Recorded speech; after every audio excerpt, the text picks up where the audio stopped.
para mais uma aula falando sobre os conceitos de redes e de internet, é claro, só que agora, como eu prometi, falando especificamente sobre o endereçamento IP. Como nós já sabemos da aula anterior, só para reforçar, IP significa o protocolo da internet e é o responsável pelo sistema de endereçamento utilizado na internet. Mas o que nós vamos aprender agora, que é diferente, é identificar as versões do endereçamento IP, porque ele é o próprio endereço que identifica os computadores conectados na internet. Bem, nós temos aqui a ideia de um padrão de endereçamento IP chamado IPv4, que é o IP versão 4. Só que esse IPv4 ele entrou num estado de esgotamento.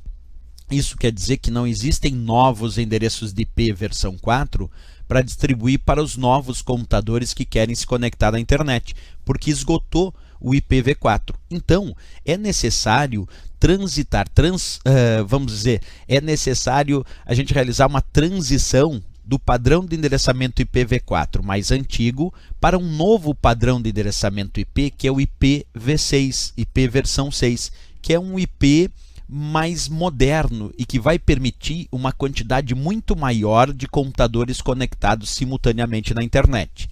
Então, inicialmente, nós temos que saber que atualmente nós usamos tanto IPv4 quanto IPv6 na internet, mas nós estamos num constante processo de migração para migrar do antigo padrão IPv4, que esgotou, para um novo padrão IPv6, ok? Bem, em relação a isso, é importante saber que o IPv4 é um padrão de endereçamento IP de 32 bits e que o IPv6, por ser mais moderno, por permitir uma quantidade muito maior de computadores conectados simultaneamente, é um padrão de endereçamento IP de 128 bits. Ok? Outra informação, quando a gente pega só o IPv4 é um endereçamento IP formado por 4 partes de 8 bits cada uma. Lembrando que bit é formado por 0 e 1. Então, o endereçamento IP IPv4 de 32 bits, ele é formado por 4 partes de 8 bits. E é claro que 4 multiplicado por 8 dá 32 bits. E cada 8 bits representa 1 byte. Então, em geral, em regra, as provas de concurso podem indicar que o padrão IPv4 é formado por 32 bits ou 4 bytes, porque cada grupo de 8 bits equivale a 1 byte. Então, eu tenho 4 partes de 8 bits, formando 32 bits, ou posso dizer que eu tenho 4 partes de 1 byte, formando 4 bytes. Por isso que as duas situações são corretas. Dizer que o IPv4 tem 32 bits está correto, e dizer que o IPv4 tem 4 bytes também está correto. 32 bits equivale, isto é, a mesma coisa do que 4 bytes. Isso para o nosso IPv4, né? Outra coisa importante saber é que para representar esse endereçamento IPv4, nós convertemos cada grupo de 8 bits num padrão decimal. Por exemplo, nesse endereço que eu estou mostrando, aquela sequência de 8 bits equivale ao número 192 decimal.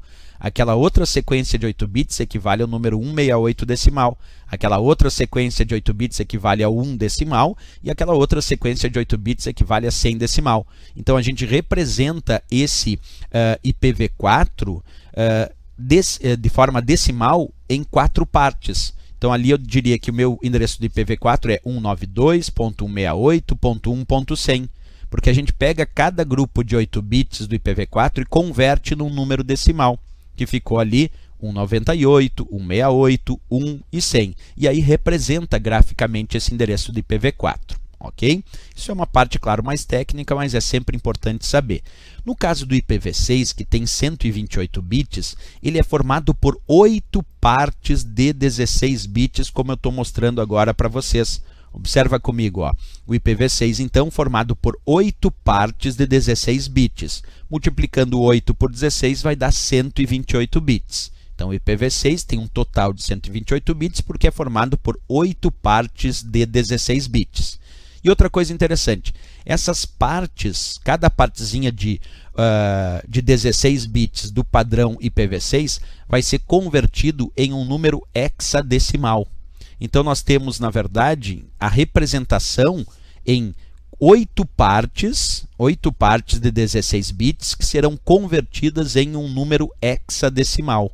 e aí sim nós temos o endereçamento IPv6. Então ali embaixo eu te mostro como é um endereçamento IPv6 completo, com as suas 8 partes, cada partezinha representada, como eu disse, por 16 bits, convertidos em um número hexadecimal.